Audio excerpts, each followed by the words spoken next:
जादुई बिजली। एक गांव में रामू, सोनू और मोनू नामक 3 दोस्त रहा करते थे।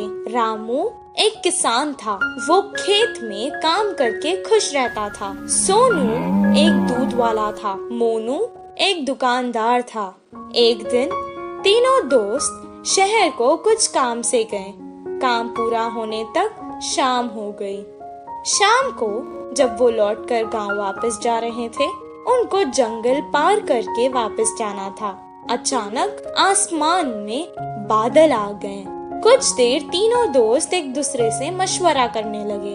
फिर आगे चलते रहे। अचानक बादलों में बिजलियां कड़कना शुरू हो गई। वो डर गए। सोनू ने कहा, बाप रे, बिजली को देख रहे हो? लगता है आज तो हम जंगल में ही फंस जाएंगे। हाँ, सही कहा तुमने। आज तो ऐसे ही लगता है। बहुत रात हो चुकी है। अब हमें आगे नहीं जाना चाहिए। हम जंगल के बीचों बीच है। अब अगर हम आगे जाएंगे तो भी खतरा है, पीछे जाएंगे तो भी खतरा है। इससे बेहतर है हम आगे चले जाएं। इतना कहकर वो बैलगाड़ी आगे चलाने लगा। थोड़ी दूर जाते ही जोरों की बारिश शुरू हो गई। जंगल में बहुत ज्यादा अंधेरा था और ऊपर से तेज बारिश और बिजलियां कड़क रही थी। ये सब देखकर वो डरने लगे। अचानक उनकी बैलगाड़ी के सामने एक बड़ा सा पत्थर आ गिरा। तीनों बैलगाड़ी से उतर गए और एक पेड़ के नीचे रुक गए। मैंने तो पहले ही कहा था वापस चले जाएंगे। सब देखो क्या हो गया। तुमने रामू की बात मानी ना, ऐसे ही होना था। पेड़ के नीचे खड़ के वो बारिश के कम होने का इंतजार करने लगे।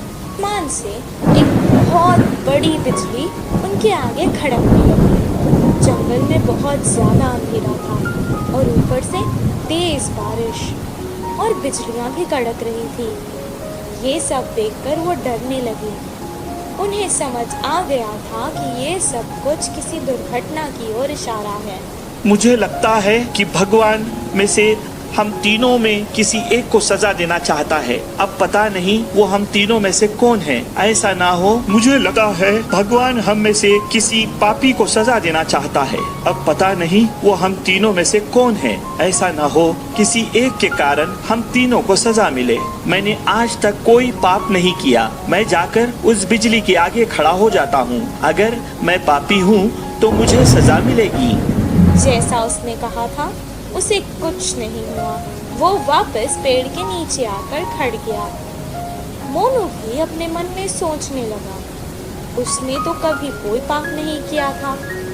सोनू की तरह वो भी बिजली के आगे खड़ गया। उसे भी कुछ नहीं हुआ। अब रामू की बारी थी। वो सोचने लगा कि बाकी दोनों तो बच गए, अब भगवान को उसे ही सजा देनी होगी। लेकिन उसने भी तो कोई पाप नहीं किया था। वो डरते डरते बिजली के आगे खड़ गया। तभी अचानक बिजली वहां से पेड़ की तरफ चली गई और पेड़ के ऊपर गिर गई। पेड़ जल गया और उसके नीचे खड़े सोनू और मोनू मर गए। रामू को कुछ देर तक समझ ही नहीं आया कि आखिर हो क्या रहा है। दोनों दोस्तों की मौत पर वो बहुत दुखी हुआ और रोने लगा।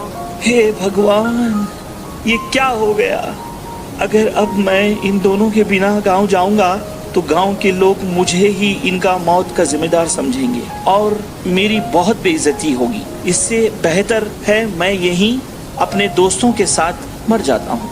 रामू बहुत देर तक रोने लगा और रोते रोते वो भी मर गया। और अचानक एक देवी आकाश से प्रकट हुई और वो रामू की अच्छाई से बहुत खुश हुई। इसलिए उसने तीनों को जीवित कर दिया। रामू, तुम बहुत अच्छे हो इंसान। रामू, तुम बहुत अच्छे इंसान हो। तुमने कभी कोई पाप नहीं किया है। और तुम्हारे ये दोस्त सोनू, ये जो दूध बेचता था उसमें पानी मिलाया करता था और दूध को बहुत महंगे दाम पर बेचता था।